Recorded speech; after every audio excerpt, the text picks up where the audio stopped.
Welcome back to another episode of Sound Pals Go to the Movies. Today I'm going to be reviewing Thor Love and Thunder. So just fair warning, there's going to be spoilers up ahead, so you've been warned. Thor enlists the help of Valkyrie, Korg, and his ex-girlfriend Jane Foster to fight Gorr, the God Butcher, who intends to make the gods extinct. So let's begin with my first pro. We have the director, Taika Waititi. Love his work. He has his humor that he can add into any movie that are serious, that make you laugh, but still doesn't lose sight of the serious issues at hand. For example, in this movie, there was a love triangle that didn't include Jane. It was Thor, Stormbreaker, and Mjolnir. We also had the running joke where we see Matt Damon play Loki and Luke Hemsworth play Thor. Also Sam Neill as Odin, alongside with Melissa McCarthy playing Hela in a play that was part of Thor Ragnarok. This joke from the previous movie where they reenacted the death of Loki. And one joke that came out of nowhere was the one with the god of dumplings, Bao. This was kind of weird, but I can see kids laughing at this when you take them to the theaters to watch the movie. For me, it was just really out of nowhere, but knowing that it's sort of Disney, yeah, I can connect the dots. Next point would be the visual. They were nice, especially with the new Asgard that is now a tourist attraction. We also see lots of traveling through the Bifrost. Also, we have a Viking flying ship with goats. Yes, I said goats that scream all the time. But what really stood out was the final battle that takes place in a colorless world that is just black and white. This really felt really nice, especially when we see Jane walking with Mjolnir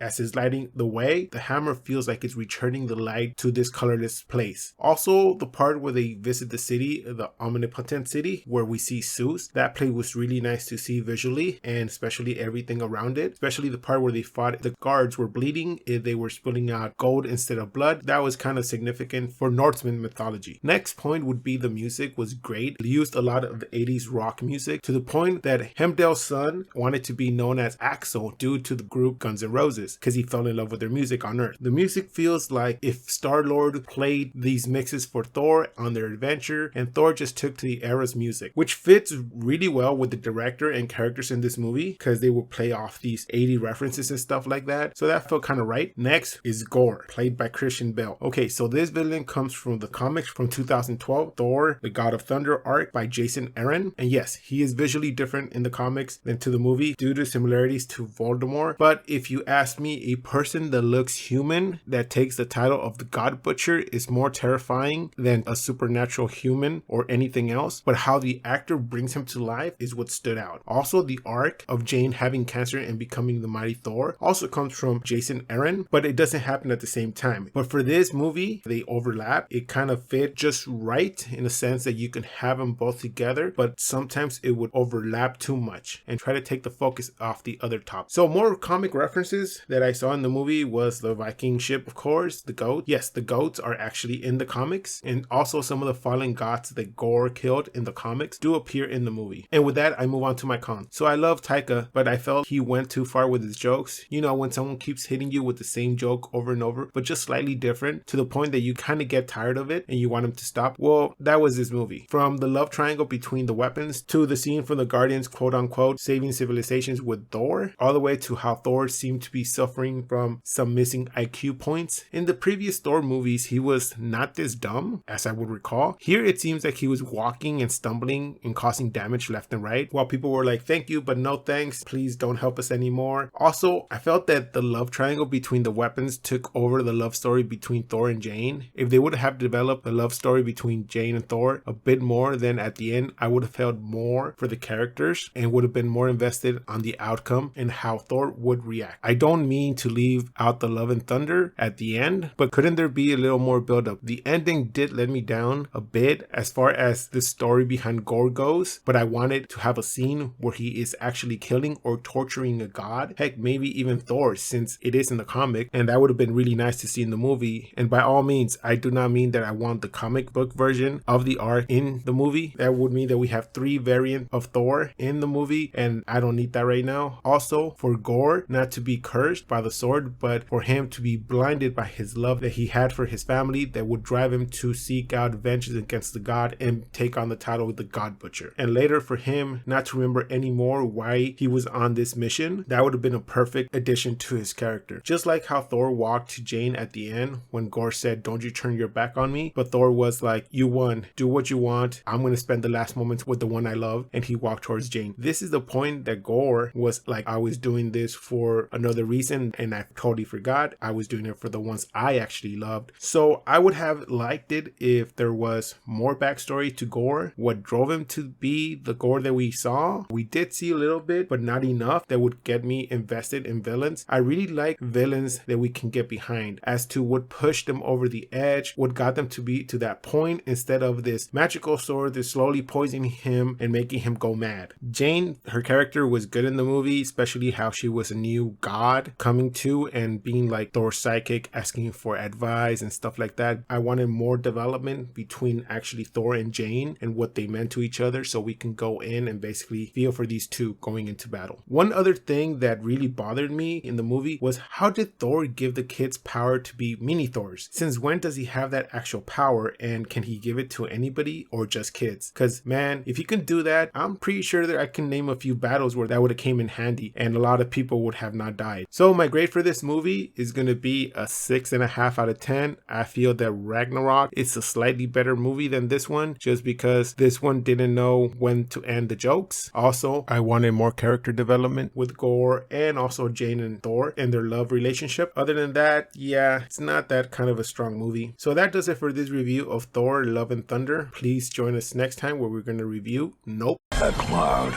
he moved an inch. It's aliens. They're just waiting for the perfect time to shove metal probes up our asses. Please like, comment, and subscribe. You can find our social media links below. And like always, keep watching movies.